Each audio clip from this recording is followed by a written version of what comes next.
Hello, welcome, Cabbage here. In WotV Global, it's one day before the first anniversary, so this will be my last chance to show you what's in here before we get all those crazy pulls and everything. And this is still a free-to-play account. Let's have a look. I guess we can look at vision cards first.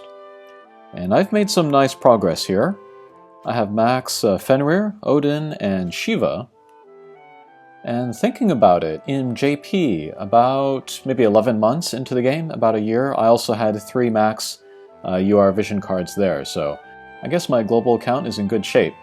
Of course, in JP after that, I really focused on vision cards, including spending, so I don't expect my global account to grow as fast. But as I've said before, the more max UR vision cards you have, the greater chance you have of getting a duplicate, which will get you Mog medals, which you can use to get more shards of other vision cards, and it will snowball faster and faster. Recently I had an argument with someone on Reddit about this. They were really equating units with vision cards in terms of how you should approach working on them. So I'll take this chance to explain my argument. This person said that we should be picky about which units we choose to level, and I completely agree with that. No one should or can level every unit. But this person also said that we should be equally picky about which vision cards we level, and I don't agree with this. Vision cards take significantly less time and materials investment than units. There are no vision card EX jobs like units. Vision cards are lower cost, shards-wise, than units. Anyone can equip any card, unlike equipment, and there's no affinity like with espers. And so for what you put into vision cards, you get a lot back compared to most other things in the game. And all players, even free-to-play, should invest what they can and aim to max as many as possible to get that snowball started earlier and rolling faster. It's going to be a slow process in my free-to-play account, but it's better to get started now than like a year from now, and I'm sure the difference will be noticeable. And this person on Reddit warned against leveling vision cards that weren't specifically good for your account. But again, it's worth doing for the snowball effect, and also we don't know what our accounts are going to look like in 6 months or a year. We don't know what quests are coming in 6 months or a year, so better to be prepared than not. And we are slowly moving towards wanting mono-element teams, and then the new element party buffs should make us want to max more cards. I have lots of vision cards in JP that I leveled, never really intending to use them, and then like a situation will come up where it's the perfect card, and then I'm very grateful to have it. Okay, rant over. As for cards that I'm working on now, well, all of them. The ones that I'm going to exchange Mog medals for will be this one, because this is an evade focused account. And then there is this card, which is available in the Mog shop. And I don't particularly need this card for my account, but since it's so easy to work on because it is in the Mog shop, I will work on it. Okay, next let's look at equipment. What I should be doing is buying more like +3s and +5s as they appear in the shop, because farming with my free-to-play account is harder to do than in my whale account. But I haven't really been doing that enough. And good equipment is nice, but I still feel like it's more necessary for me to max some vision cards. And so I'm still sitting on like, +2s, +3s. I'm pretty happy with that.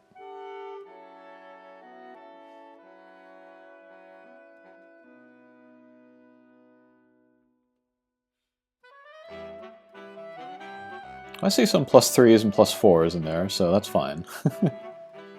I got some stuff to level. Yeah, lots of work to do for equipment. Okay, finally, let's look at units. And look at that, I got a full screen of 99s, which is great. But then this is also an iPad, which has kind of a stouter aspect ratio. But I feel like I'm pretty good on units. And then like moving ahead with EX jobs, just like with my JP account, I want to focus on my current units rather than trying to pull future units. And then looking at the EX job release schedule in JP, I'll have a pretty steady stream of stuff to work on, little by little over the coming year probably. But I'm kind of most looking forward to Kiton and Yeruma, Jiza, Victora, Laswell, Mediana. And then, let's see, of these characters, I'm kind of surprised that Gilgamesh is coming along so well. I've just been like crazy lucky with just random pulls for him.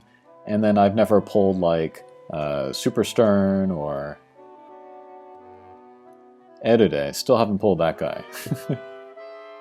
And then tomorrow we do have the Final Fantasy X collaboration. And then Tida, he is the handout character. I've been saying for a long time that I was going to just go with him and then build him. But I have this situation where I have Christmas Vineda and Christmas Vixtura. Like, I don't want to be caught off guard when they get EX jobs, because they'll get the pickup, you know, and then their shards will be available to get again. And so if I don't have any Vision Ore at that time, I'm not going to be able to work on them very well.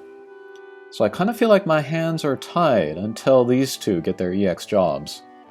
And then also the fact that there's two of them, that kind of ties my hands even tighter. I'm very happy that I have them, of course. I don't regret the decision that I made to pull them. And they do make my global account feel special and all that, but yeah. Of course, there's going to be the barracks option, and I will put them in there day one, and who knows, you know, I might get as many of the Mind Spheres that I want before they even ever get EX jobs, but we'll see what happens. If the EX Job Awakenings for these two units come on the same schedule as their original release in JP, it'll be right before UR Mont. But yeah, looking ahead, there are no future Hatcher units that I want, and certainly not any of the Cost 100 units. I'll skip all limited time units, but then we saw what happened with Winter Vineda and Victora. And then JP really seems to be moving towards a lot of handout Cost 80 UR units. Whether it's like collaborations like 9S, or just standard pool like Koeru, or selection quest rewards like Muraga. And I want to ask the free-to-play users in particular, like, how attractive would it be just to focus on like handout units and just kind of like stop pulling the Hatcher and then like get rid of a big part of the luck of the game? That might not be any fun for some people, so let me know what your thoughts are there. I'm still really debating with myself if I want to build Tida or not. Okay, but that was a look at my free-to-play global account after 1 year. Thanks for watching, and we'll see you again. Take care.